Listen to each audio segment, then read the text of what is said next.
종일 뿐입니다. 하나님 말씀 여호수아 24장 14절에서 18절까지 말씀입니다. 함께 봉독하겠습니다. 그러므로 이제는 여호와를 경외하며 온전함과 진실함으로 그를 섬기라. 너희의 조상들이 강 저쪽과 애굽에서 섬기던 신들을 치워버리고 여호와만 섬기라. 만일 여호와를 섬기는 것이 너희에게 좋지 않게 보이거든 너희 조상들이 강 저쪽에서 섬기던 신들이든지 또는 너희가 거주하는 땅에 있는 아모리 족속의 신들이든지 너희가 섬길 자를 오늘 택하라. 오직 나와 내 집은 여호와를 섬기겠노라 하니 백성이 대답하여 이르되 우리가 결단코 여호와를 버리고 다른 신들을 섬기기를 하지 아니하오리니 이는 우리 하나님 여호와께서 친히 우리와 우리 조상들을 인도하여 애굽 땅 종되었던 집에서 올라오게 하시고 우리 목전에서 그 큰 이적들을 행하시고 우리가 행한 모든 길과 우리가 지나온 모든 백성들 중에서 우리를 보호하셨음이며 여호와께서 또 모든 백성들과 이 땅에 거주하던 아모리 족속을 우리 앞에서 쫓아내셨음이라. 그러므로 우리도 여호와를 섬기리니 그는 우리 하나님이시니이다 하니라. 아멘. 오늘도 가나안 입성과 정복 전쟁 그리고 이제 각 지파에게 그 땅의 분배 이 되게 막중한 일이에요. 이러한 일을 감당한 여호수아의 순종적 삶과 그가 어떤 유언을 하는가에 대해서 살펴보면서 은혜를 나누려고 합니다. 지난 시간은 모세의 종으로서의 복종을 했지요. 또 장군으로서 명령에 복종을 했습니다. 또 세 번째는 하나님의 종으로서 복종하는 여호수아를 살펴봤는데 오늘은 자신의 그 사명을 완수한 후에 이스라엘 백성들에게 가장 중요하고 필요한 그 무엇을 선택할 것인가를 두고 눈물겹도록 그 아름다운 모습을 보이는 그 여호수아를 통해서 우리 신앙인의 그 마지막까지의 모습을 비춰보는 시간이 되기를 소망합니다. 죽음을 앞둔 모세가 자신이 죽은 후 목자 없는 양떼와 같은 이스라엘 백성을 이끌고 가나안에 들어갈 자신의 후계자를 하나님이 눈의 아들 여호수아를 예비하신 대로 모세는 후계자인 여호수아에게 지도자의 권한을 정식으로 위임합니다. 또 이스라엘 백성에게 또 하나는 이스라엘 백성에게 지난 40년 동안의 그 광야 생활을 쭉 회고를 해요. 그러면서 하나님의 율법을 재차 강조하는 마지막 설교를 하면서 너희들은 복과 저주 중에 선택을 하라는 얘기죠. 그 선택은 너희들의 자유의지로 선택할 수 있음을 분명히 해요. 그러나 모세는 이스라엘 백성에게 하나님의 뜻대로 살아야 함을 강조하였습니다. 이제 여호수아도 자신의 사역을 마무리하고 죽음을 앞에 둔 시점에서 이스라엘 백성이 무엇을 선택할 것인가에 대해 설교를 하고 있는 것입니다. 지금 여호수아가 이스라엘 백성들을 모은 곳이 어디예요? 세겜이에요. 세겜. 이곳은 아브라함이 갈대아 우르에서 하나님께서 지시하신 땅으로 가라고 하죠. 그래서 떠나서 도착한 장소가 바로 세겜이에요. 그래서 하나님께서는 이곳에서 처음으로 가나안 땅을 아브라함과 그의 자손에게 주시겠다고 약속하신 곳, 이곳이 세겜입니다. 이게 창세기 12장 6절에 나와 있죠. 또 야곱이 에서와 헤어져요. 그리고 베델로 가기로 했는데 베델로 가지 않아요. 그리고 이곳 세겜에 와서 성문 밖에 장막을 치고 그 땅을 구매하지요. 그리고 제단을 쌓았어요. 이것은 그가 베델로 가지 않고 세겜에 정착할 계획이었기 때문이죠. 근데 이 일로 인해서 후에 야곱의 딸 디나가 이곳 추장 세겜에게 강간을 당해요. 그러다 보니까 야곱의 아들인 시므온과 레위가 복수를 하지요. 그들은 야곱의 가문과 디나를 통해서 혼례를 삼기로 했지만 시므온과 레위는 할례를 핑계 삼아요. 너희들은 할례를 안 해서 같이 이렇게 결혼할 수 없다. 그래서 그쪽 남자들이 다 할례를 하죠. 그래갖고 고통 중에 있을 때에 세겜의 남자들을 모조리 죽여요. 그것도 모자라서 모든 재물을 빼앗고 그들의 자녀와 그들의 아내들을 사로잡고 집 속에 있는 물건을 다 노략하는 지경에 이르렀어요. 이렇게 되면 어떻게 돼요? 이쪽 지역에 야곱의 그 가족들은 얼마 안 되잖아요. 애굽으로 내려갔을 때 인원이 몇 명이에요? 70명이에요. 그러니 몇 명 되지도 않는 사람들이 이런 짓을 저질렀으니 큰일이죠. 주변의 다른 족속들에게 큰일을 당할 수밖에 없는 그런 지경에 이르렀습니다. 이것은 야곱이 밧단 아람으로 떠날 때 분명히 하나님께 자기가 서원을 했어요. 자신이 무사히 귀환한다면 베델에 제단을 쌓겠다는 서원을 10년 동안이나 이게 외면했어요. 예. 그 결과로 지금 여기서 그런 험악한 일을 당했던 것입니다. 그리고 야곱은 베델로 향하기 전에 이제는 여기서 도저히 못 있죠. 이제 두렵지요. 그러니까 이제 베델로 가려고 그래요. 근데 향하기 전에 바로 이 세겜 근처 상수리 나무 아래에 그들이 밧단 아람에서 가져온 모든 그 이방 신상들과 자기 귀에 있는 귀고리들을 묻었던 곳, 예, 모든 것을 다 묻어요. 그것이 바로 세겜입니다. 또한 여호수아 8장에 보면은 아간의 범죄가 나오지요. 예. 여리고성을 무너뜨린 후에 그 재물을 숨겨놨지요. 예. 그래갖고 이로 인해서 아이성 전투에서 이스라엘 백성들이 패하게 돼요. 그러다 보니까 이거를 찾아내지요. 그래서 아간의 범죄를 다스려요. 그 다음에 아이성 전투에서 승리를 하게 되죠. 다시 그때의 이스라엘 백성들을 여호수아가 절반은 에발산에 절반은 그리심산에 나눈 후에 전에 모세가 했던 것처럼 율법을 낭독하며 언약을 재확인하며 너희도 복과 저주를 선택하라고 말했던 바로 이곳에서 여호수아는 조상 야곱이 세겜 상수리 나무에 모든 우상 다 묻어버리고 새롭게 출발한 것처럼 또 모세가 행했던 것처럼 복과 저주를 선택하라고 말했던 곳이 바로 세겜이에요. 근데 이곳에 지금 모아놨어요, 백성들을. 그리고 여호수아는 이스라엘의 구원 역사를 쭉 회고해요. 우리도 그렇잖아요. 역사를 잊으면은 그 과거에 어떻게 했는지를 몰라요. 그래서 우리가 역사를 되게 중요시 여겨요. 마찬가지죠. 그래서 이스라엘의 구원 역사를 쭉 회고하면서 조상 아브라함부터 현재까지 하나님께서 어떻게 자기네들에게 역사하셨는지를 말해줘요. 먼저 하나님께서 아브라함을 선택하셨음을 강조하죠. 특히 아브라함의 아버지 데라가 갈대아 우르에서 다른 신을 섬겼죠. 월신이라고 달을 신으로 섬겼어요.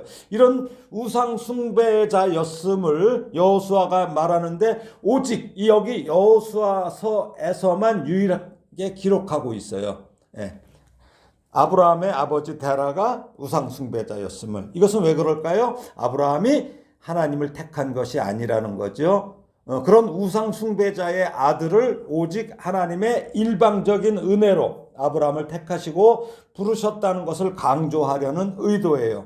또 그러므로 하나님께서 이스라엘을 택하신 것 역시 그들이 다른 민족들보다 뛰어나요? 아니에요. 숫자가 많아요? 그것도 아니에요. 그럼 뭐 특별한 의로움이 있어요? 그런 것이 아니라 오직 하나님의 은혜와 주권적인 택하심 때문이며 그들의 조상 아브라함에게 하신 약속, 여기 세겜에서 약속을 했잖아요. 이 가나안 땅을 너와 내 후손에게 주시겠다는 그 약속을 반드시 지키시는 그 하나님의 신실하심 때문이라는 것을 강조하는 것이에요.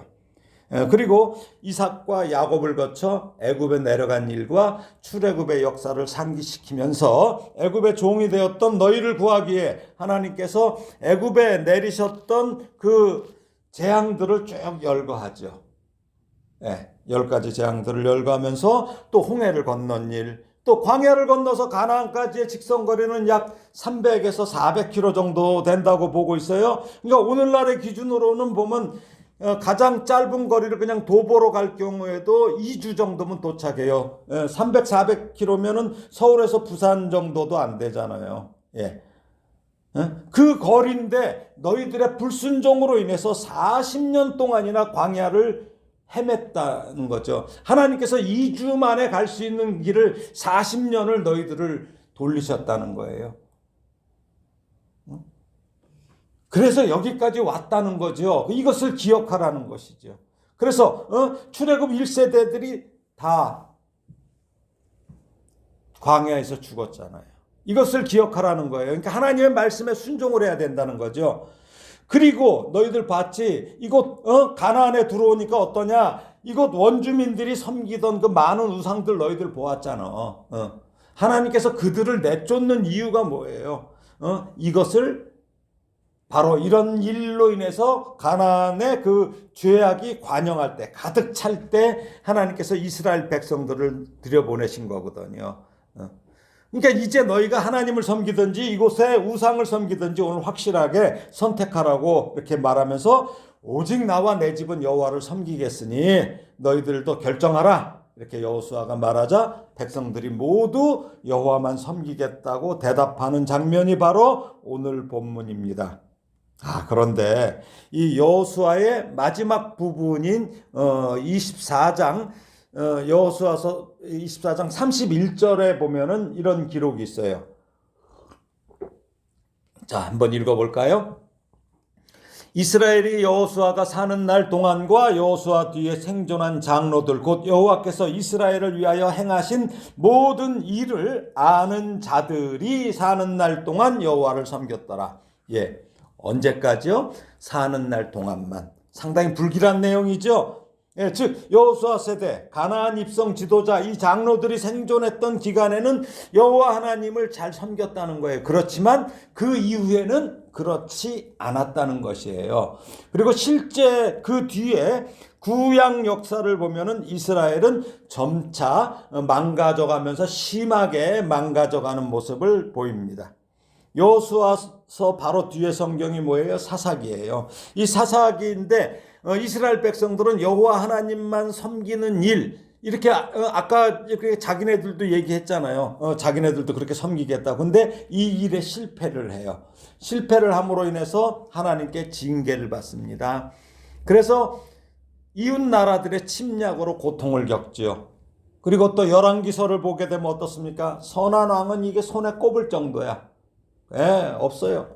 악한 왕이 등장해서 이 백성들의 여호와 신앙을 혼합시켜요. 그쪽 가나안 땅에 그런 온갖 우상과 혼합시켜요. 그러니까 그들이 하나님을 안 믿는 게 아니야. 하나님도 믿고 이쪽도 믿는 거죠.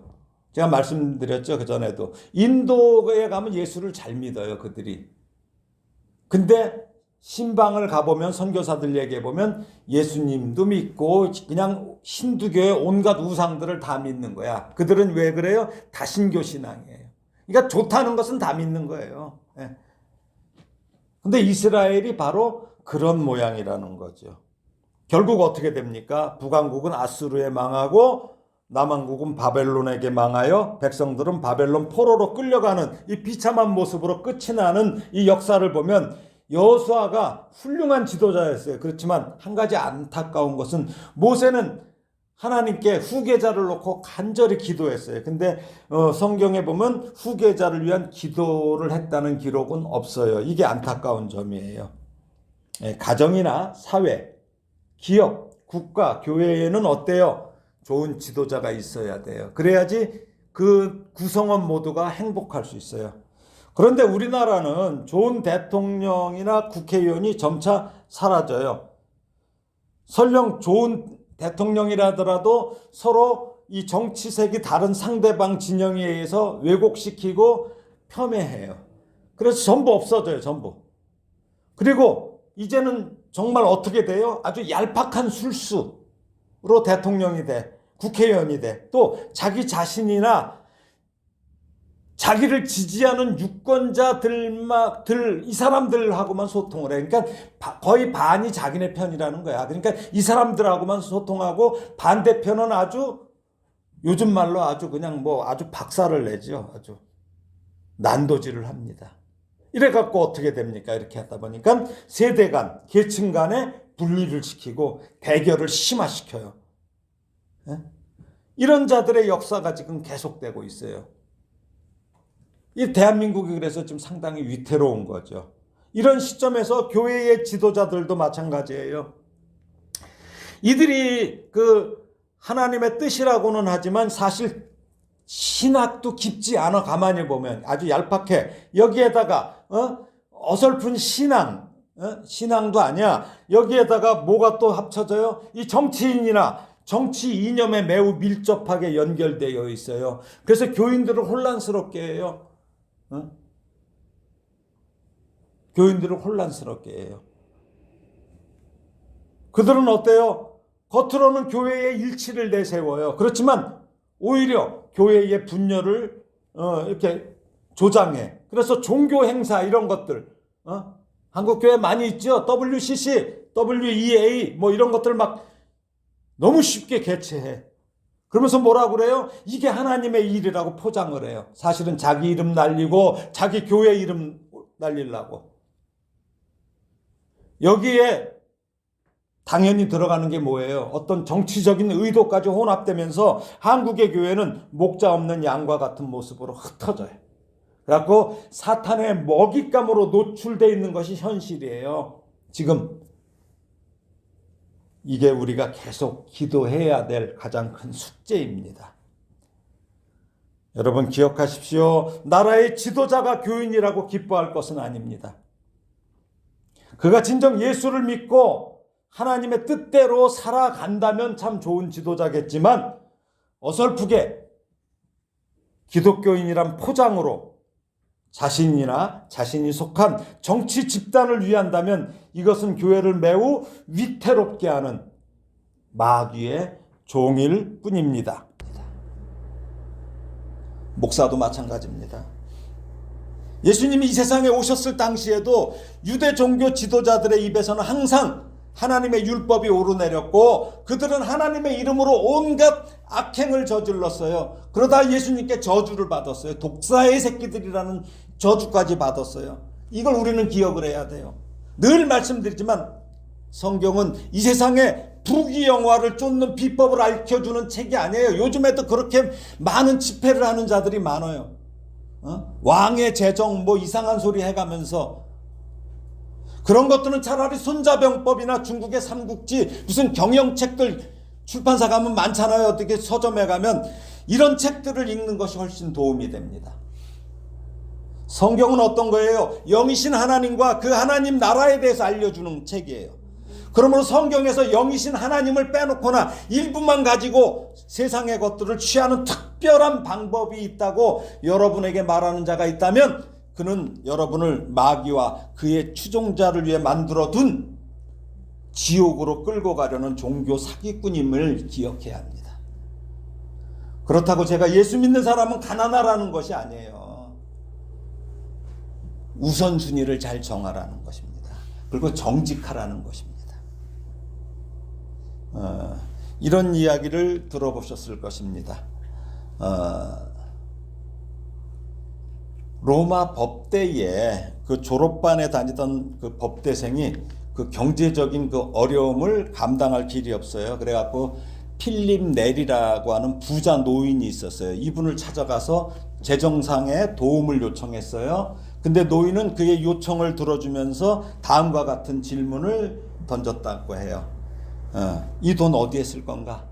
돈을 주면서. 그러니까 뭐라 그래요? 우선 법대를 마치고 변호사가 되겠습니다. 그러니까 노인이 또 뭐라고 하냐면 그리고 그 다음에는 그러니까 돈을 많이 벌겠습니다. 또 그리고 그 다음에는 집도 사고 예쁜 여자와 결혼하고 자식도 낳겠죠. 그리고 그 다음에는 점점 늙게 될 겁니다. 그리고 그 다음에는 죽겠죠.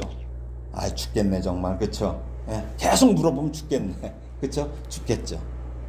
그러니까 젊은 법학도는 대답을 못하고 이제 이런 생각에 잠겼어요. 어느 나라인가 내 피는 씻게 된다. 나를 위한 장례식이 있을 것이고 공동묘지는 무덤 하나가 더 늘게 될 것이다. 요즘에는 화장하니까 저기 뭐 거기에 하나 뭐 요만한 단지 하나 더 들어가 있겠죠. 그리고는 영원한 망각이다. 기억하는 사람 있어요? 없어요. 아무 대답이 없는 그 학생을 향해서 그 노인은 이제 엄숙히 입을 열었습니다. 그리고 그 다음에는 사망이야. 그리고 그 다음에는 심판이야. 그리고 그 다음에는 영원이야. 예수 안에는 영원한 천국이고 예수 밖에는 영원한 지옥이야. 그러니까 돈뭉치를 받아들었어요. 근데 그는 행복한 것 같지만 어때요? 큰 문제가 생기게 됐어요. 매년 그리고 그 다음에는 영원이다. 영원이다. 음성은 부드러웠는데 그 마음속에 아주 강력히 와닿는 그 노인의 그 말이 결코 지워버릴 수가 없어요. 이게 계속 떠나질 않아요. 그 다음엔 자나깨나 어디서나. 그리고 그 다음에는 영원이다. 영원. 그러니까 영원히 사냐 영원히 죽느냐 이 얘기겠죠. 예? 이 말이 그에게 큰 고통이 되었어요. 그리고 그는 결국 로마 법대에서 우르반 대학이라고, 이게 이제 그 당시에 캐톨릭에서 세운 대학인데 그쪽으로 옮기는 결정을 해요. 그리고 그는 성경과 법대에서 바꿨어요. 전공을 신학, 역사, 철학 쪽으로 공부해 갖고 이렇게 위대한 그 인물이 됐다고. 이게 실화입니다. 실화입니다. 그냥 하는 얘기 아니에요.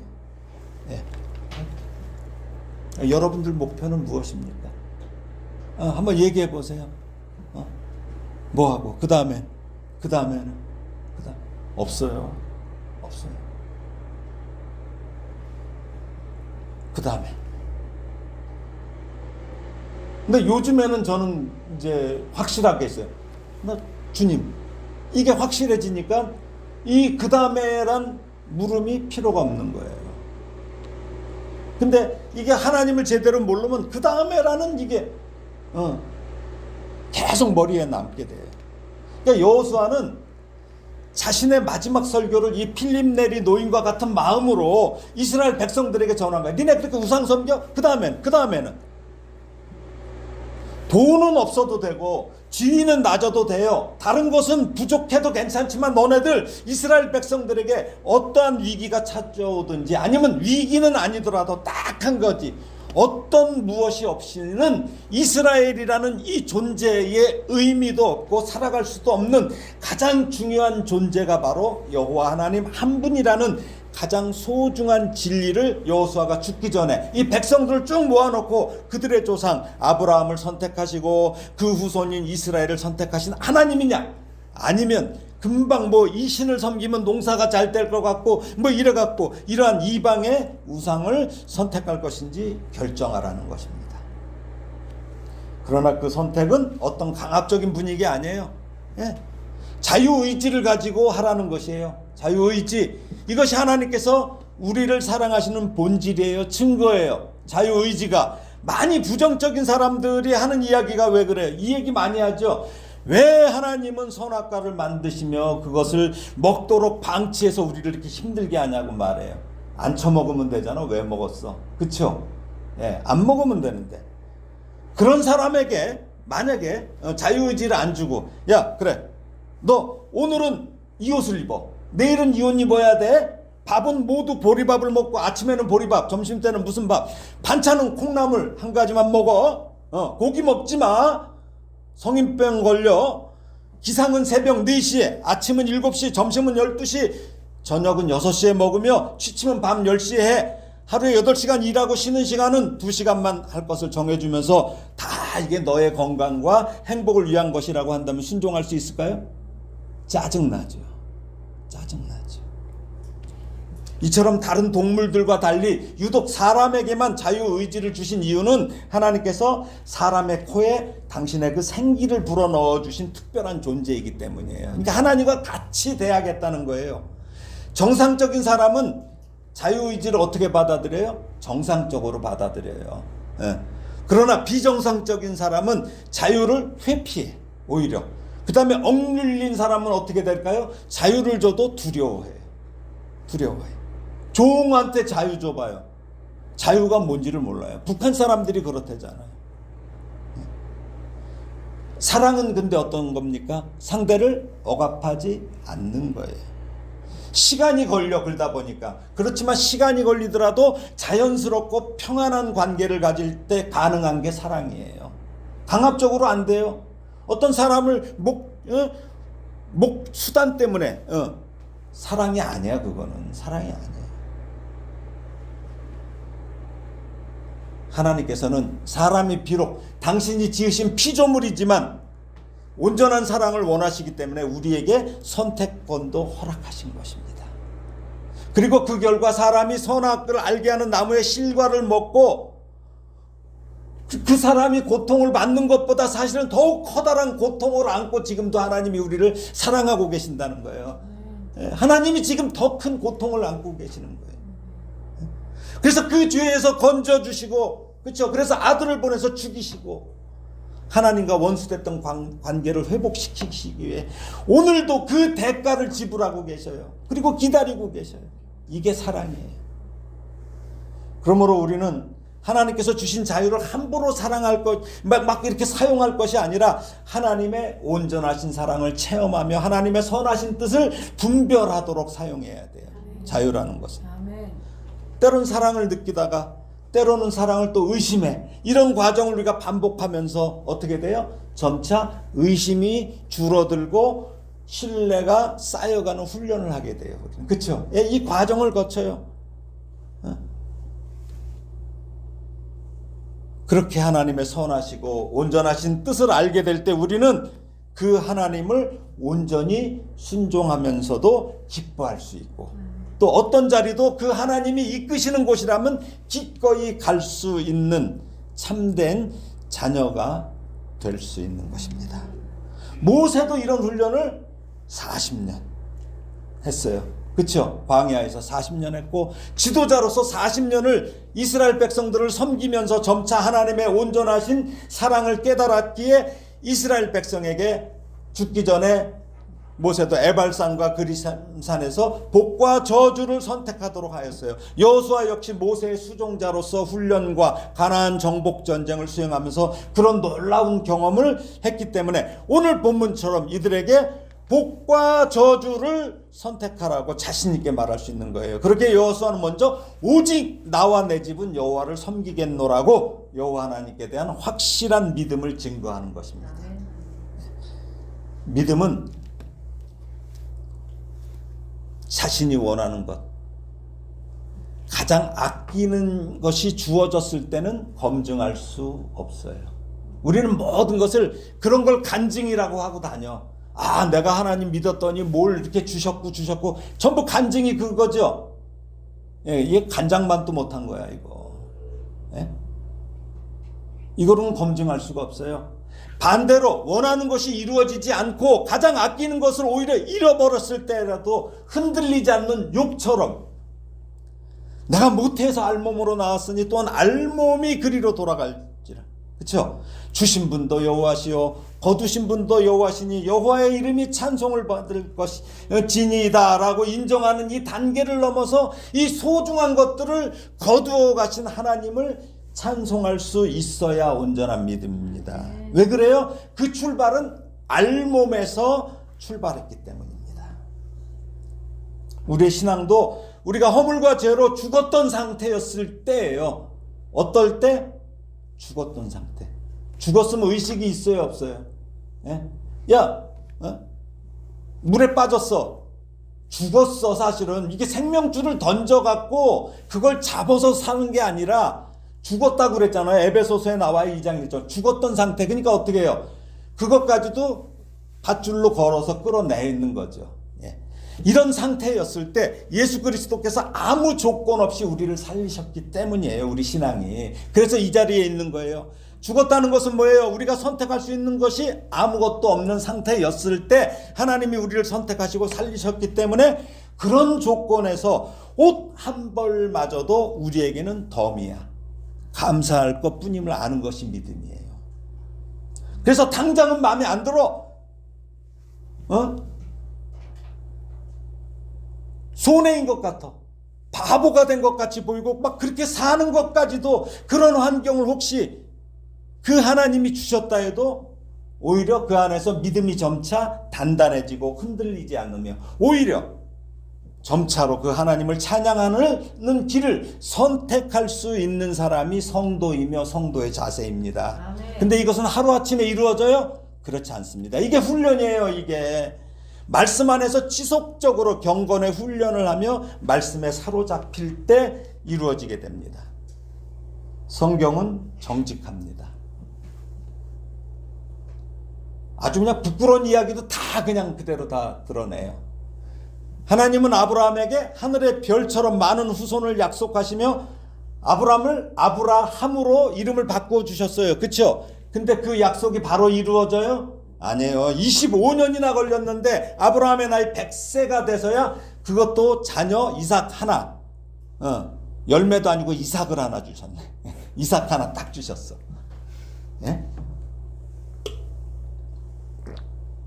그 하나로 시작한 약속이 이삭은 둘을 낳죠.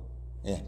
근데 그 중에서 장자인 에서가 아니라 야곱을 택하시고 그 야곱에게서 12명의 아들이 되고 이후에 애굽에 내려가서 오랜 기간 종살이를 거친 후 이들은 종살이를 했는데 하나님께서는 거기서 인큐베이팅을 한 거죠. 그 다음에 430년 만에 민족이 되기까지 하나님의 약속은 어때요? 신실해요. 근데 그 성취는 하루아침에 이루어지는 것이 아닌 거예요. 점진적으로 이루어진다는 거예요.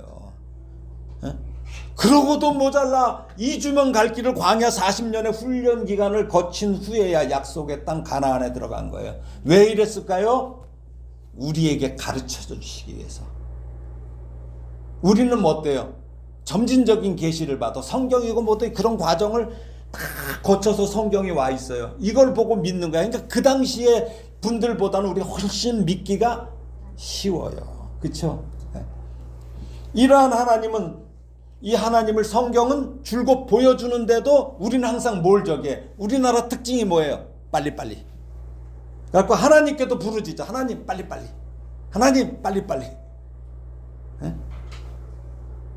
근데 우리 하나님은 나 하나의 인생도 관여하셔요. 그렇지만 나와 가족, 이웃, 국가 또 더 나아가서는 세계 전체를 관여하시며 마치 나는 어떻게 모자이크에 조그만 하나 조각이야. 유리 조각 같은 거야. 그 작품을 근데 만들어 가듯이 구원 역사를 이루어 가시는 분이 하나님이에요. 근데 자꾸 나 혼자로 생각해 갖고 뭘 판단해. 그래서 신실하신 하나님, 지혜의 하나님, 그 하나님의 열심을 믿고 집중할 수 있을 때 우리는 늘 범사에 감사할 수 있는 거예요. 범사가 뭐예요? 범사. 모든 일이에요. 모든 일. 모든 일이니까 뭐야? 우리가 볼 때 좋은 일, 나쁜 일, 속상하고 짜증나며 실패하는 일까지 이것도 범사예요. 그러니까 그것까지도 감사하는 게 신자의 믿음이에요. 네? 좋았을 때 우리는 우리의 생각과 바람대로 어떤 결과를 속히 기대하다가 하나님께서 준비하신 일이 이루어지는 것을 자기가 원하는 시간과 그 상황에서 보지 못한다고 불평해. 맨날 하는 얘기가 뭐야? 하나님 나한테 왜 이래요? 그렇죠? 이거 많이 한단 말이에요. 그러나 하나님의 열심을 인간의 속도로 판단해서는 안 돼요. 하나님의 신실하심을 믿고 하나님의 시간을 기다려야 하는 거야. 하나님의 시간을 기다려야 돼. 이게 하나님의 때라고 그러잖아요. 그래서 성경에는 보면 꼭 때가 참해. 이 때가 차야 돼요.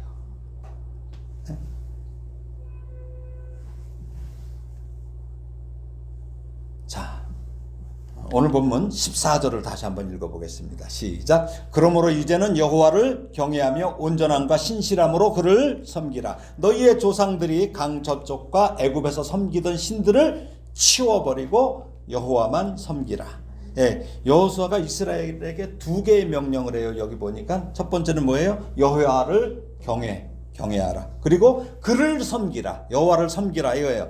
여기서 먼저 경외하다라는 동사는 감정적으로는 이게 두려움을 나타내는 동사예요. 두려움. 예. 근데 나아가서 어떤 대상에 대해서 진실한 존경에서 우러나오는 경외심이에요. 진실한 존경에서 나오는 거예요. 그러니까 사랑의 반대는 뭐라고 하냐면 제가 이제 그 존경하는 그 목사님한테 나도 깜짝 놀랐어요. 사랑의 반대가 뭐예요?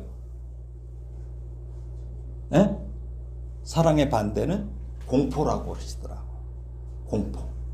예, 그러니까 우리가 사랑은 우리가 뭐 반대가 미움 이게 아니라 공포라는 거예요. 그러니까 상대에 대해서 공포를 느끼는 게 사랑의 반대라는 거예요. 가정에서 많은 일이 심각한 일이 일어나는 게 왜 그래요? 사랑이란 이름으로 공포를 심어주기 때문에 그러는 거예요. 공포를 심어줘요. 야, 내가 너 사랑해서 그래? 두들겨 패놓고도 너 사랑해서 그래? 아니에요.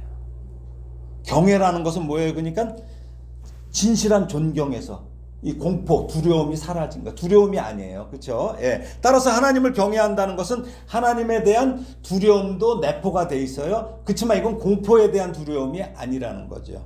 존경, 워낙 커서 어떻게 할 수가 없는. 예. 그러니까 하나님을 그래서 우리가 진정으로 두려워하지 않고서는 그 하나님을 경외하며 경배할 수 없어요. 우리가 하나님을 예배할 때 어때요? 반드시 두려움이 포함돼야 돼. 그래서 그렇죠? 하나님에 대해서 두려움이 포함돼야 돼. 아버지라고 해갖고 뭐 아주 건방진 것들 많죠. 아버지한테 건방지게 하는 놈들 많아요. 아니에요. 근데 요즘 그래서 우리가 예배에서 깊이 생각해야 할 문제 중에 하나예요. 그래서 예배하러 올 때의 복장과 마음가짐이 매우 중요해요. 그러니까 제 얘기는 뭐냐면 그 마음을 갖고 오라는 얘기죠. 깨끗한 옷으로. 깨끗한 옷으로 마음으로. 언제 기회가 되면 말씀드리겠지만 구약에서는 하나님께 번제로 드릴 제물을 성전에 끌고 와요. 어디서부터? 집에서부터. 이게 엄청 멀어요. 거리가. 올 때를 생각해 보면 어떤 걸 갖고 와요? 흠이 있어요?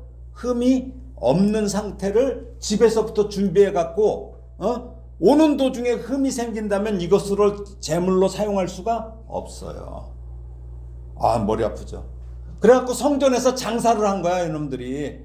거기에 오다가 흠이 생긴 거 하고 자기네가 비싼 값으로 팔고 그 제물을 그런 식으로 취했던 거예요. 그래서 예수님께서 채찍을 들었던 거죠. 돈도 바꾸고. 그러니까 어때요? 그 하나님 앞에 제사 지내러 오려면 얼마나 조심해서 그 제물을 다루었겠어요. 그러니까 그래서 예배는 성전이 아니라 집에서부터 시작되는 것이 경외예요. 이게 경외예요. 이게. 그래서 다음으로 여호수아는 뭐하라 그래? 그를 섬기라. 여호와 하나님을 섬기라고 명령하는데 여기에 두 가지 조건이 여기 붙어요. 뭐예요? 온전함과 진실함. 두 가지 조건이 붙어요. 온전함이란 단어는 하나님께 제물로 드리는, 좀 아까 말씀드렸듯이 흠이 없는 온전한 동물을 가리키는 말이에요. 이 말이. 예, 흠이 없는 동물. 그러니까 뭐냐면 온전한, 완전한, 정직한, 완벽한, 정직해야 되는 거죠. 이런 형용사로도 번역되는데 이것은 인간이 도달해야 될 하나님의 표준이에요. 우리는 막 죽어라고 도달해야 하나님의 표준이 되는 거죠. 따라서 여호수아는 마음이 완전하고 성실하며 정직한 것, 흠이 없는 온전한 마음으로 하나님을 예배하듯 하나님을 섬기라는 거예요. 두 번째, 진실함이라는 것은 견고함 또는 확실함이라는 의미예요. 그러니까 하나님을 섬기되 다른 잡다한 생각 없이 오직 하나님만 향하는 순수함과 어떠한 유혹에도 견딜 수 있는 견고한 마음을 가지라. 이 마음으로 섬기라는 의미예요. 또 이 단어는 하나님의 자녀된 우리 인간을 구원하신 하나님의 속성, 우리를 어떻게 저겠어요? 우리가 애 때릴래다 못 때리는 이유가 뭐라고 그래요? 어린 애들 때릴 때 어떻게? 아유, 저게 뭘 알아, 저거. 아유, 불쌍한 거. 이러죠. 에? 하나님께서도 우리를 아유, 이런 하나님의 자비와 사랑을 나타내요. 그래서 하나님의 자녀인 우리도 역시 뭐라고 그래요? 이웃을 대할 때 어떻게 해야 돼요? 자비와 사랑으로 그들을 섬겨야 돼요. 이게 바로 하나님 경외하는 거예요. 에? 우리가 하나님 앞에만 예배드리고 교회 와서는 잘해. 밖에 나가서 망나니도 아니고 어떤 망나니 앞에 뭐 하나 붙죠? 대망나니. 안 돼요. 하나님께 교회 와서 예배 드렸으면 밖에 나가서도 그 마음으로 섬기라는 거예요. 그래야지 그들과 평안을 누리는 관계가 되는 거예요. 이게 바로 섬기는 겁니다. 그래서 이제 뭐라고 합니까? 모세가 말하죠. 오늘 본문 15절입니다. 한번 읽어볼까요? 만일 여호와를 섬기는 것이 너희에게 좋지 않게 보이거든 너희 조상들이 강 저쪽에서 섬기던 신들이든지 또는 너희가 거주하는 땅에 있는 아모리 족속의 신들이든지 너희가 섬길 자를 오늘 택하라. 오직 나와 내 집은 여호와를 섬기겠노라 하니. 이제 여호수아는 이제 복과 저주의 길에서 선택을 하라고 말해요. 하나님을 선택하는 길이 어떤 길이에요? 복된 길이죠. 반대로 하나님을 떠나면 하나님이 저주를 해석이라기보다 그 자체가 저주가 되는 거야. 이것을 그들은 경험을 했어요.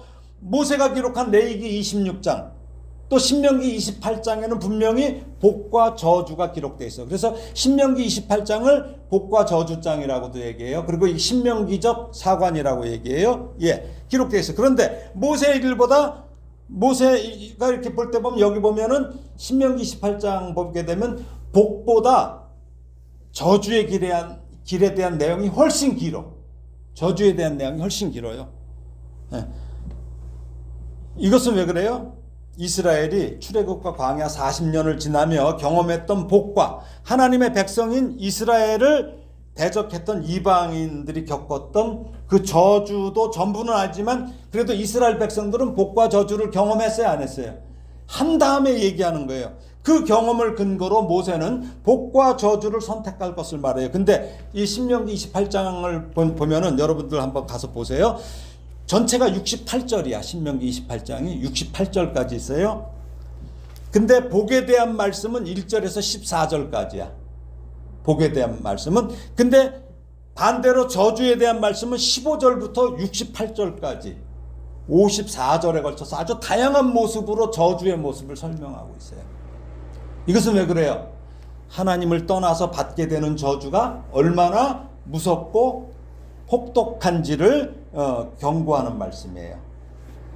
또 예수님께서 이 세상에 오셔서 천국에 대해서도 말씀하셨고 지옥에 대해서도 말씀하셨죠. 예수님의 주님은 불신자가 영원히 벌을 받는 장소를 지옥이라고 그러셨어요. 그렇죠? 그러면서 지옥불, 꺼지지 않는 불, 영원한 불, 지옥을 불과 연결시켜서 말씀하셨고 또 지옥을 또 어디라고 그래요? 바깥 어두운 곳이라고 또 말씀하셨어요. 또 그 지옥에서 어떻게 해요? 치과 갈 사람들이 많아. 무슨 얘기야? 울며 이를 갈 것이라고 하셨어요. 결론적으로 예수님은 죄인들이 지옥에 들어가는 때는 세상 끝날이 될 것이라고 말씀하셨어요. 더 있어요. 예수님은 지옥을 몸과 영혼이 모두 고통받는 곳이라고 했어요. 몸도 영혼도 고통받아요. 또 지옥에는 누가 가요? 아까 제가 말씀드렸죠. 마귀와 마귀의 부하인 타락한 천사들 불신자가 함께 던져질 것을 말씀하셨어요. 근데 그 지옥의 고통은 어때요? 영원할 것이라고 말씀하셨어요. 이처럼 구약의 복과 저주 중에 저주에 대한 말씀이 더 길고 신약의 예수님이 천국과 지옥에 대해서 하신 말씀 중에서 지옥에 대한 내용이 더 많고 자세한 것은 왜 그래요? 하나님을 떠난 죄로 인해 가야 할 지옥이 얼마나 끔찍하고 무서운 것인지 알게 하기 위함입니다. 자, 그러니까 어떻게 됩니까? 우리 읽어볼까요? 여호수아서 2장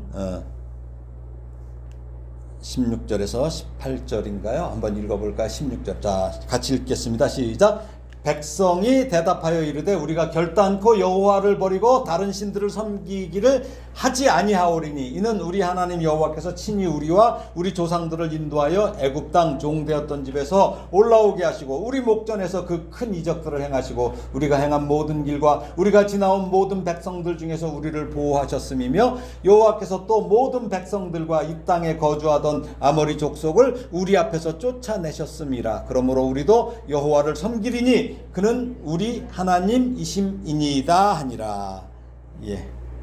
그렇습니다. 이스라엘 백성들은 지금까지의 역사와 자신들이 겪었던 신앙의 경험을 통해서 당연히 하나님을 택할 수밖에 없어요. 선택할 수밖에 없어요. 그렇죠? 경험이 있잖아요. 그리고 그들이 지금껏 겪었던 신앙적인 체험이 후손들에게 전해질 것이에요. 그리고 그 일들이 반복해요. 또 배신도 하고 그러면서 그게 오늘 이 시간 우리에게도 전해졌어요. 그렇죠? 예. 그리고 우리도 그런 체험을 통해서 후손에게 전해야 하는 것입니다. 말씀을 정리합니다. 사실 이스라엘은 믿음의 조상 아브라함도 있었고 이삭, 야곱, 모세, 여호수아 외에도 사무엘, 다윗, 엘리야 등 뭐 수많은 하나님의 사람들이 있었지만 그럼에도 그들이 성공했어요? 실패했습니다. 이스라엘이 실패한 이유를 여러 가지 들 수 있어요. 그렇지만 사도 바울은 첫째는 그들이 믿음이 아니라 행위를 의지했다는 것이고, 둘째는 그들이 올바른 지식을 따르지 않고 자기 의를 세우려고 힘써 하나님의 의에 복종하지 않았기 때문이라고 말합니다. 자, 로마서 한번 읽어볼까요? 로마서 9장 30절에서 33절이에요. 시작. 그런즉 우리가 무슨 말을 하리요? 의를 따르지 아니한 이방인들이 의를 얻었으니 곧 믿음에서 난 의요. 의의 법을 따라간 이스라엘은 율법에 이르지 못하였으니까 뭐 실패했다는 얘기예요. 어찌 그러하냐? 이는 그들이 믿음을 의지하지 않고 행위를 의지함이라. 부딪힐 돌에 부딪혔느니라. 기록된 바 보라, 내가 걸림돌과 거치는 바위를 시온에 두노니 그를 믿는 자는 부끄러움을 당하지 아니하리라 함과 같으니라. 예, 그래서 뭐예요? 그리스도 안으로 들어온 이방인들은 모퉁이 돌이 대신 예수 그리스도 위에 건축되어 있다는 거예요. 그러나 이스라엘은 오히려 예수님에게 부딪혀서 넘어지게 됐다는 이야기입니다. 예, 거꾸로 된 거예요. 그래서 사도 바울은 또 얘기합니다. 로마서 10장 2절 3절입니다. 읽어보겠습니다. 내가 증언하노니 그들이 하나님께 열심히 있으나 올바른 지식을 따른 것이 아니니라. 하나님의 의를 모르고 자기 의를 세우려고 힘써 하나님의 의에 복종하지 아니하였느니라. 예, 즉 그들은 하나님께 열심은 있었어요. 올바른 지식에 근거해서 따른 것이 아니에요. 근데 문제는 그렇죠? 예, 자기 의를 세우려고 힘써 열심히 하나님의 의에 복종하지 않은 것인데, 지금 현재도 이스라엘은 그런 열심을 가지고 지금 하나님 믿고 있잖아요. 그렇죠? 이스라엘 얼마나 열심히 믿고 있어요, 그들이 지금.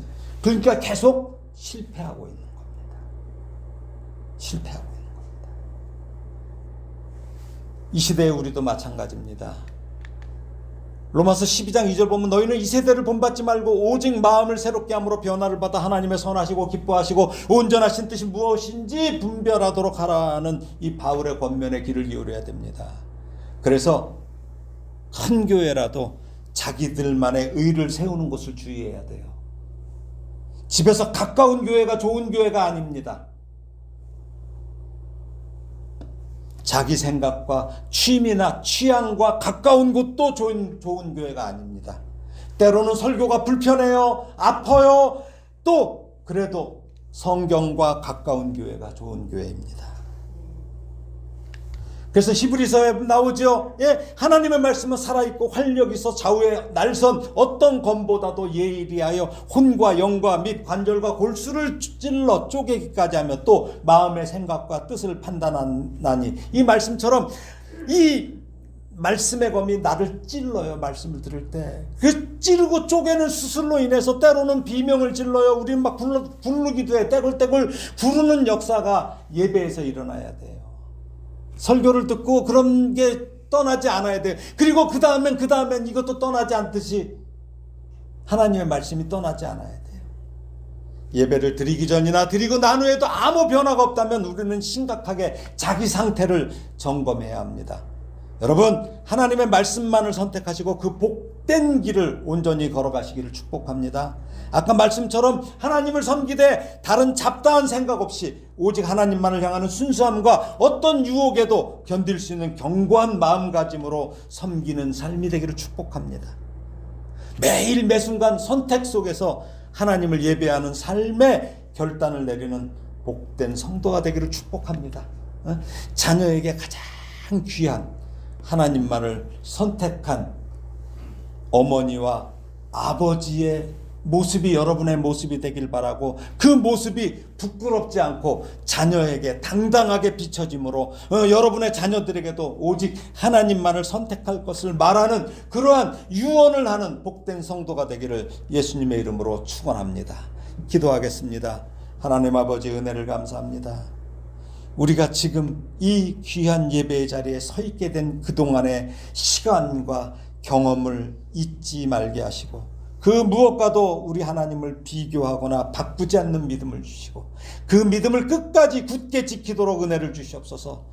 또 가정이나 이웃에게 오직 여호와만 믿는 길을 선택하도록 나아가길 원합니다.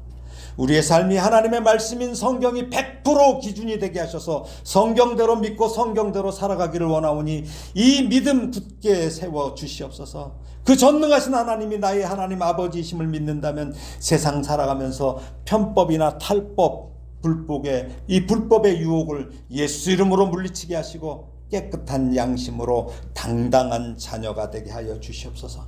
불의한 것들을 미워하고 욕하는 것에서 멈추지 말고 그들에게도 하나님의 놀라운 은혜가 임하도록 기도의 자리로 가서 기도 제목에 그들을 기꺼이 집어넣고 기도하는 멋지고 아름다운 자녀가 되게 하셔서 날이 갈수록 이런 일에서도 승리하는 경험이 많아지는 넉넉한 성도가 돼서 하나님의 자녀의 길을 선택한 것이 얼마나 아름답고 멋진 일인지 경험하기를 원합니다. 죽음의 십자가에서도 죽이는 자들을 용서해달라고 하나님 아버지께 용서의 기도를 하신 예수님의 이름으로 기도합니다. 아멘.